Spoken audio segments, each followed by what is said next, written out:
Well, hey, welcome to Movie Community College. We are the underdogs of YouTube.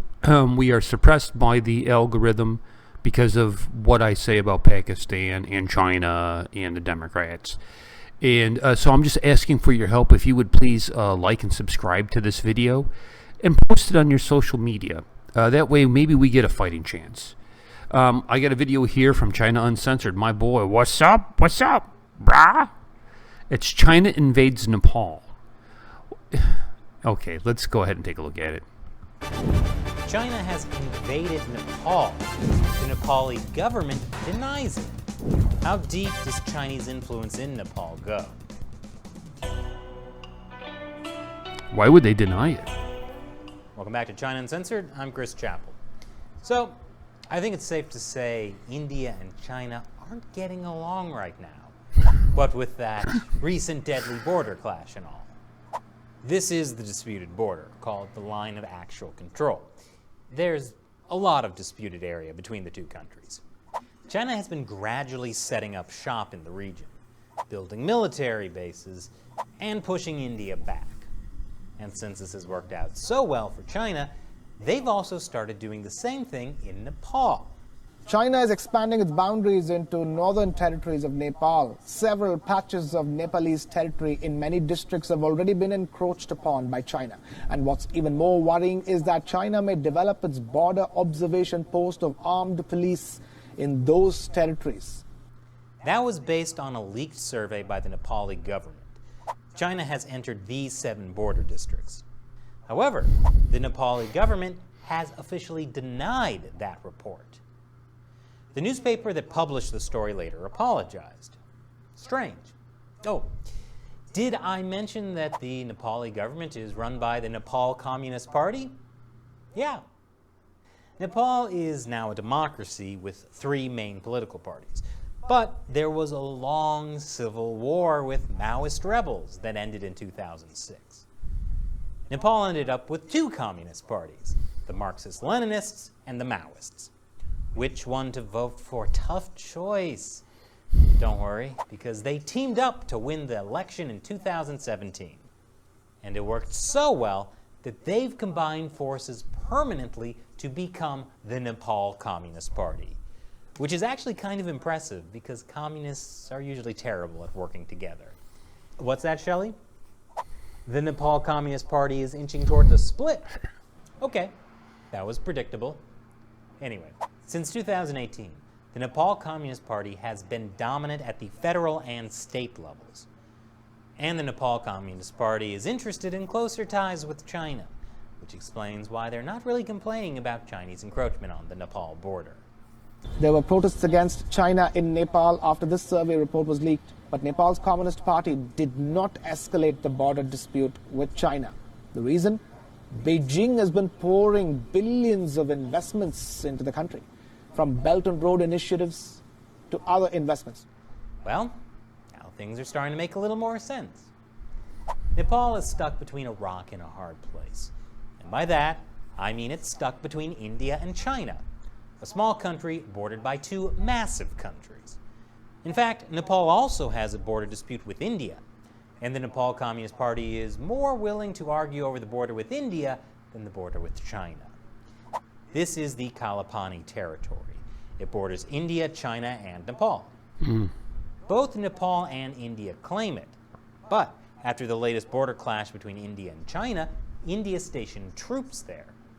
What did Nepal do? They unveiled their own new map in late May, which included the Kalapani region as part of Nepal. Why did I say Tibet? That'll I have show no those idea what I'm invading talking troops. about. As you can probably guess, being a much smaller country sandwiched between 2 much larger competing powers is not easy.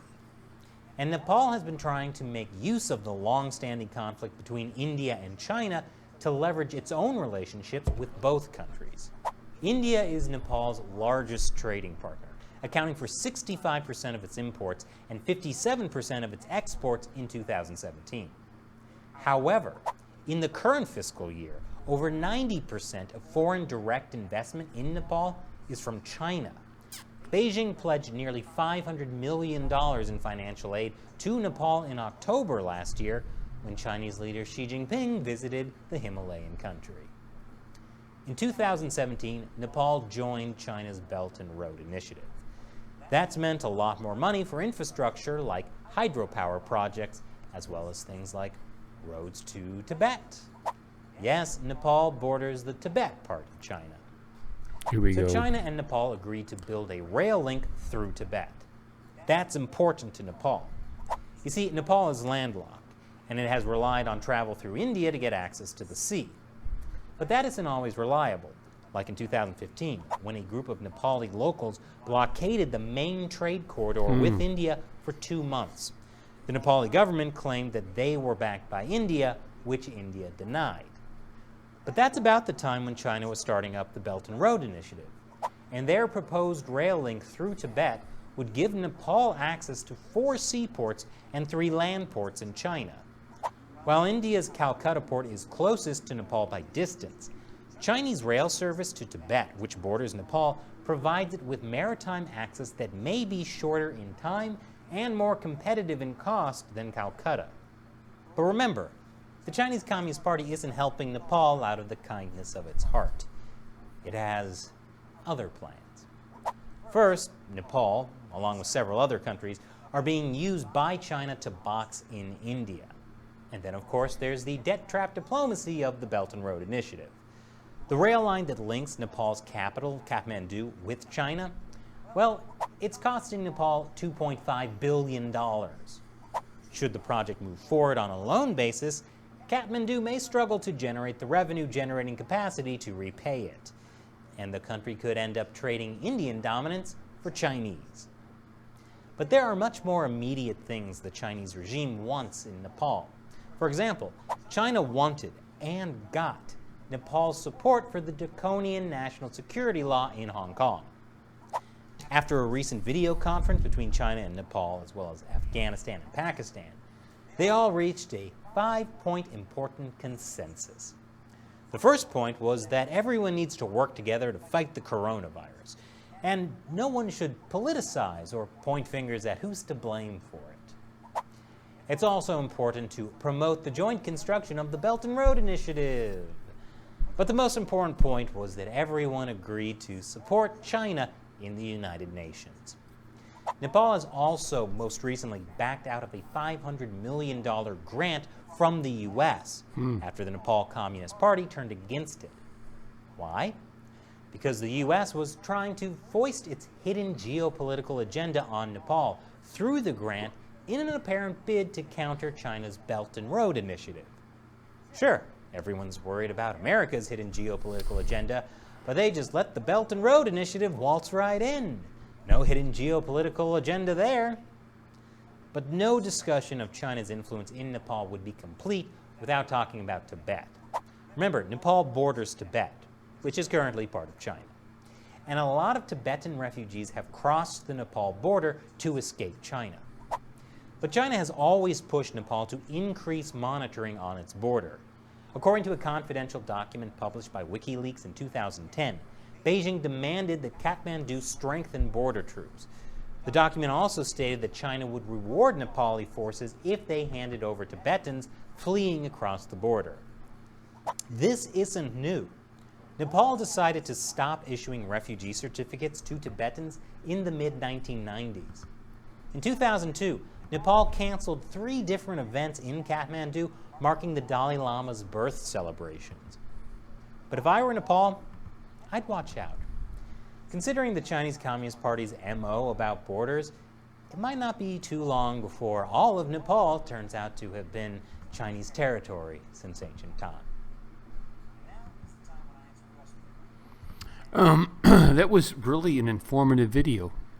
Like, I didn't realize the length and the depth and the breadth of what China is doing in Nepal. I apologize early in the video. I said Tibet, and I don't know why I was thinking Tibet. And it's putting, I think, India in a rough spot because Chris brought up a great point about them being Tibet, Nepal, Afghanistan.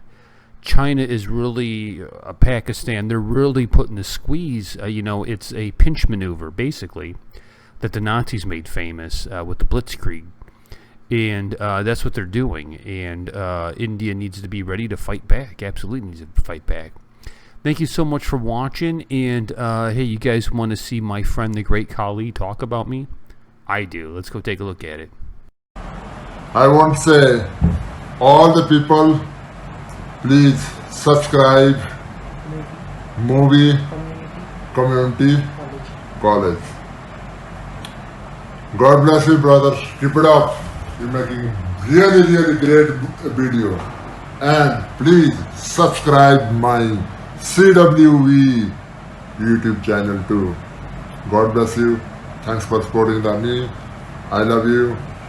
Your name really very Inuit professor.